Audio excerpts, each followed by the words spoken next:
The Division II Central Region Tournament getting underway today up here in Sioux Falls, South Dakota. Division II men's quarterfinals. Number 3 Northwest Missouri State trying to get back to yet another national championship game.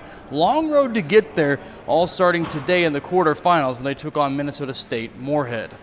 Trevor Hudgens, the 3-seed Northwest, taking on the NSIC tournament champs, 6-seeded Minnesota State Moorhead.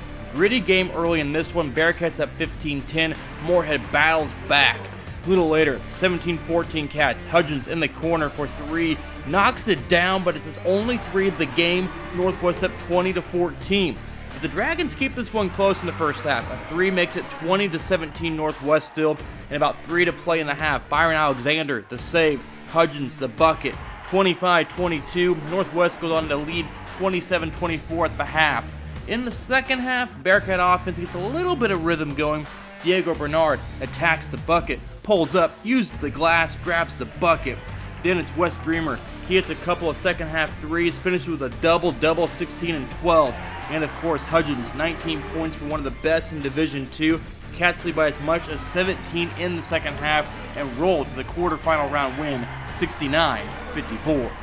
Fortunate enough to be able to come away with a win, and I thought they played great.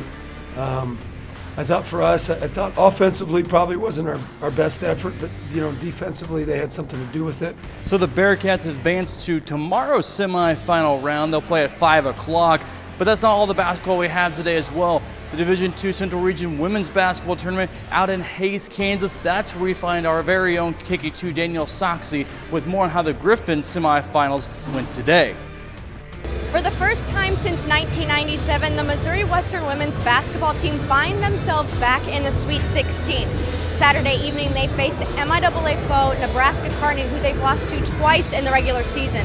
But this time, the Griffons got revenge. Griffons down double digits in the first quarter, and Josie Weiser comes off the bench to get things going for the Griffs. Next hot shooter, Jalen Haggard. She closes the gap with a 3. Griffons trail Kearney 22-14 at the end of the first quarter. Second quarter, Alyssa Bonilla dribbles through her opponents and finds the rim. She finishes with 13 points on the night. Weiser open down under, basket is good.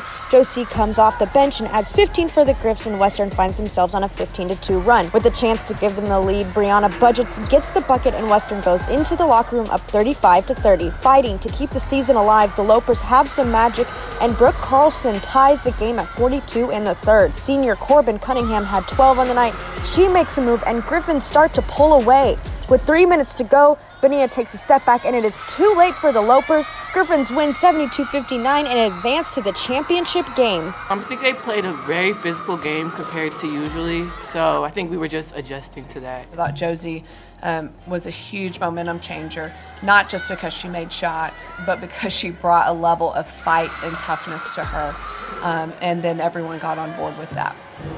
The Griffons will play in the Central Regional Championship game on Monday night at 7 p.m. right here at Gross Memorial Coliseum. After the break, we will have high school postseason highlights for you. Stay tuned. Lots of basketball in the Division II level up here at Sioux Falls, South Dakota. Northwest in the semifinals of the Central Region Tournament tomorrow. High school back down there in Kansas City. Benton and Central, Class 4, Class 6, 2 girls teams trying to punch their tickets to the state tournament next weekend. Class 4 quarterfinals. St. Pius, Benton Cardinals in a rematch from earlier this season. Here we go, first quarter. Kelsey Johnson inside Lauren Burright, spins in the lane, gets the bucket to go. Cardinals rolling early. St. Pius trying to keep up with the Cardinals' offensive board. Putback is good. Benton, though, jumping out quickly in this ball game. Jada Cox for 3. She knocks it down. Benton leads 21-15 late in the first half. They lead this one 23-17 at the break. Fourth quarter, Kelsey Johnson and company keep it going. Burright gets a friendly roll. That one drops down. And guess what? The Cardinals going back to state. Back-to-back trips for the Benton Cardinals. They are going to the Class 4 state semifinals next weekend down in Springfield. They win this one this afternoon by a final score of 48-35. Class 6 quarterfinals, Central, Blue Springs South. 2 really good basketball programs. Only one advances to the Class 6 semifinals next weekend. The Broaden twins getting it going inside, gets the bucket to go. But the other end, Blue Springs South, really good moving the basketball around. They get the bucket. Central staying with them early. Ella Moody gets the shot to fall. Blue Springs South leads 18-10 after 1. They lead 30-15 at the break. Central still battles in this one, but in the end, Blue Springs South picks up a 10-point victory, 47-37, ending Central's season in the Class 6 quarterfinals. But what about Class 1, 2, and 3? They finished up today with first and third place games. For more on those, we go to KQ2's Mitchell Riberal down in Springfield. Thanks, Chris. Today was the final day of the Class 1 and Class 2 state basketball tournament, and we had the Platte Valley girls and Stanberry boys both looking for a state title win. And Bishop LeBlond Golden Eagles looking for third place in the Class 2.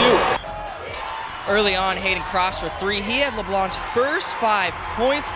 LeBlond leads 11-9 after 1. And then Marcos Dominguez for a 3 after a pair of Leibel blocks. LeBlond leads 28-24 at the break. Then Alex Leibel with a putback score. It's a 2-point game with 2.8 seconds left. Now the inbound pass is stolen by Landon Gardner, who tosses to Chris Golden. His 3 off the mark, and LeBlond falls to Putnam County 57-55. Platte Valley looking to become back-to-back state champions, taking on Delta in the Class 1 girls state title game. First quarter, all Platte Valley. Jacqueline Papper from 15, she knocks it down. Platte Valley leads 13-4 after 1. Then Maggie Collins rebound, putback, and 1. Platte Valley leads 23-13 at half. Jade Berry, though, for Delta, pulls them within 4 with that 3.